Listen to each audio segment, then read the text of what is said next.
રાજ્યમાં નકલી અધિકારી, નકલી કચેરી કે પછી નકલી ટોલ ગેટ હોવાનું સામે આવી ગયું છે। એવામાં વધુ એક નકલી ત્રિપુટી અસલી પોલીસના હાથે લાગી છે।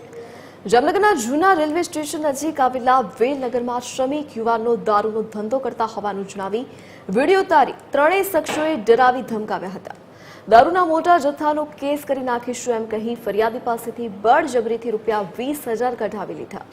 જ્યારે અન્ય પાસે પણ પૈસાની માંગણી કરી સેટલમેન્ટ કરવાનું કહી નીકળી ગયા। પ્રકરણમાં રાજકોટ ક્રાઇમ બ્રાન્ચ પોલીસની ખોટી ઓળખ આપનાર 2 અને ન્યૂઝના પત્રકારની ઓળખ આપનાર સહિતની ત્રિપુટીને અસલી પોલીસે દબોચી લીધા। હાલ પોલીસે ત્રિપુટી પાસેથી 4.16 લાખનો મુદ્દામાલ કબજે કર્યો છે, જેમાં એક કાર, સ્કૂટર અને રોકડ રકમનો સમાવેશ થાય છે। Jamnagar city B division police સ્ટેશનમાં 3 દિવસ અગાઉ નકલી પોલીસ અને પત્રકાર અંગેનો ગુનો દાખલ થયેલો હતો।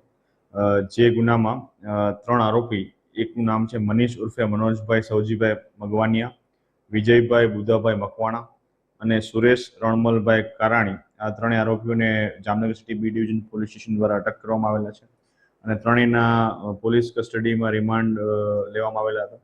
ના રિમાન્ડ દરમિયાન કુલ 4,16,650નો મુદ્દામાલ, જેમાં જે સ્વિફ્ટ કારનો ઉપયોગ થયો હતો ગુનાના કામમાં, એક સ્વિફ્ટ કાર તેમજ એક મોટરસાયકલ અને બાકીના રોકડા રૂપિયાનો કુલ કરીને 4,16,650 રૂપિયા રિકવર કરવામાં આવેલા છે અને હાલ